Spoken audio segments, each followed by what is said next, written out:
Bienvenue à tous dans nos entretiens autour de la parole de Dieu et des enseignements et révélations que Dieu a donnés à son serviteur Maurice Cérulo au cours de 73 années de ministère dans les nations du monde. Et je vous parle depuis cette merveilleuse bibliothèque ici au Centre international Legacy à San Diego. Alors nous sommes en train de voir ensemble les merveilleuses vérités contenues dans le livre Producteur de preuves. Et nous sommes déjà au chapitre 9 intitulé « Chaque mouvement de Jésus avait un but divin ». Et nous avons vu dans le chapitre précédent que nous sommes assis là où ceux que l'on appelle les grands hommes de Dieu ou les grands apôtres de la Bible étaient également assis. Et en fait, le facteur fondamental et puissant et déterminant dans le développement de leur capacité spirituelle ne se trouvait pas dans ce qu'ils possédaient en eux-mêmes, mais se trouvait dans ce que Dieu pouvait faire de leur vie. Et si les disciples étaient assis là où vous et moi, nous sommes assis, eh bien, nous devons trouver la réponse à la question « Comment sont-ils arrivés là où ils sont arrivés afin que nous également, nous puissions arriver dans cette même position d'autorité spirituelle où nous accomplissons les œuvres de Dieu dans notre génération. » Et voici une des vérités présentées par le docteur Cérulo qui nous aidera dans l'étude et la recherche de la réponse à cette question. Et cette vérité est la suivante. Le Dieu que nous servons, vous et moi, est un Dieu de but, il est un Dieu de plan, il est un Dieu de dessein et il est un Dieu d'objectifs divins.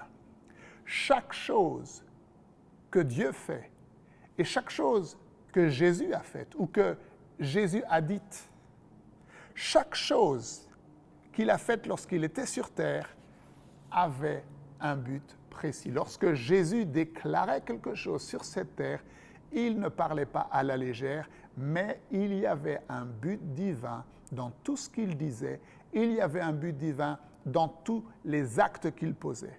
Et dans le 3e chapitre, vous vous souvenez, nous avons relaté l'histoire de la multiplication des pains et des poissons. Et en fait, Jésus savait dès le commencement ce qu'il allait faire. Pourtant, nous voyons dans ce récit que Jésus a demandé à Philippe ce qu'il pouvait faire et où est-ce qu'il pourrait acheter des pains pour nourrir cette multitude. Et on lit cela dans Jean chapitre 6, du verset 5 au verset 7. Ayant levé les yeux et voyant qu'une grande foule venait à lui, Jésus dit à Philippe, « Où achèterons-nous des pains pour que ces gens aient à manger ?» Il dit cela pour l'éprouver, car il savait ce qu'il allait faire.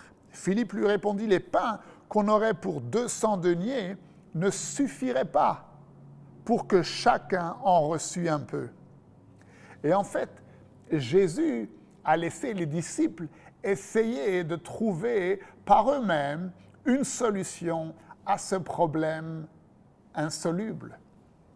Et on lit dans Jean chapitre 6, du verset 8 au verset 9, un des disciples, André, le frère de Simon, lui dit « Oh, il y a ici un garçon qui a 5 pains et 2 poissons. Mais qu'est-ce que cela pour tant de gens ?» Jésus, en fait, a posé la question et en fait a permis que les disciples essayent de trouver une solution dans le naturel pour montrer l'ampleur du problème et l'impossibilité dans le naturel d'y répondre. Et cela nous conduit à notre premier point, le miracle du figuier. Et vous connaissez certainement l'histoire et le récit de Jésus qui, un matin, s'est levé, ayant faim, aperçut de loin un figuier et se dirigea vers le figuier pour se nourrir. Mais lorsqu'il arriva devant le figuier, il s'aperçut qu'il n'y avait pas de figues. Et la Bible nous dit que Jésus a maudit le figuier et que le lendemain, lorsque les disciples sont passés devant le figuier, ils ont vu que le figuier était complètement séché. Et on lit cela dans Marc au chapitre 11, à partir du verset 13. Apercevant de loin un figuier qui avait des feuilles, il alla voir s'il y trouverait quelque chose. Et s'en étant approché, il ne trouva que des feuilles, car ce n'était pas la saison des figues. Prenant alors la parole, il dit que jamais personne ne mange de ton fruit. Et ses disciples l'entendirent. Le matin, en passant, les disciples virent le figuier séché jusqu'aux racines. Et Pierre, se rappelant ce qui s'était passé, dit à Jésus, « Maître, regarde, le figuier que tu as maudit a séché. » Jésus prit la parole et leur dit, « Ayez foi en Dieu. » Jésus était tout à fait conscient dans quelle saison de l'année il se trouvait. Il savait très bien que ce n'était pas la saison des figues. Alors, pourquoi est-il allé vers ce figuier, sachant que ce n'était pas la saison des figues? Était-ce une action vaine qu'il a posée? Quel était le but de cet épisode dans la vie de Jésus? Et rappelez-vous, chaque mouvement, chaque parole de Jésus avait un but divin. Il a maudit le figuier et le lendemain, les disciples, ayant regardé, ont vu que l'arbre était complètement séché. Jésus avait alors une opportunité qui s'est présentée devant lui pour révéler le but divin et éternel. Nous devons toujours nous rappeler que Jésus parlait, agissait et enseignait, ayant toujours en vue l'éternité. Il dit à ses disciples, « Ayez foi en Dieu. » Si vous avez la foi en Dieu, non seulement vous pourrez dire à ce figuier « Sois asséché », mais vous pourrez dire à cette montagne, ôte-toi de là et jette-toi dans la mer, et elle obéira. Point suivant, ayez la foi de Dieu. La véritable traduction de la déclaration de Jésus, lorsqu'il est dit « ayez foi en Dieu », est en fait « ayez la foi de Dieu ». Il y a une grande différence entre dire « ayez foi en Dieu » et « ayez la foi de Dieu ». Vous voyez, la première déclaration « ayez foi en Dieu » est l'acte de la capacité de la volonté de l'homme. Mais « ayez la foi de Dieu », là c'est l'œuvre surnaturelle de Dieu dans nos vies. Il y a une énorme différence entre la foi et la présomption. En fait, il y a une grande différence entre la foi et le fait de croire. J'ai entendu des serviteurs de Dieu dire que lorsqu'on s'assoit sur une chaise ou lorsque l'on allume la lumière dans une pièce, on exerce notre foi.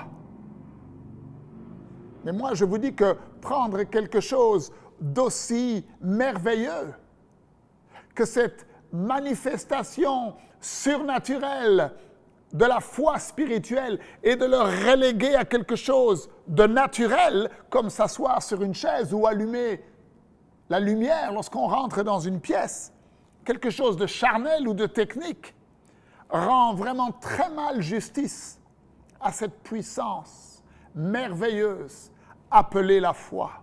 Et en fait, cela crée plus de confusion dans la tête et dans le cœur des chrétiens. Lorsque Dieu nous a créés, la Bible dit que nous avons été créés à son image. Maintenant, nous savons que l'image de Dieu ne se trouve pas dans nos traits physiques. Non, l'image de Dieu se trouve dans notre esprit. L'image de Dieu en vous et moi est la capacité, le pouvoir que Dieu a donné à chacun d'entre nous de pouvoir utiliser notre volonté. Être à l'image de quelqu'un veut dire être comme lui. Et cela nous conduit au point suivant, l'image de Dieu en nous. Dieu a créé l'homme à son image parce qu'il voulait se reproduire lui-même. L'image de Dieu en nous est la capacité d'indépendance que nous avons et qui s'appelle le libre arbitre.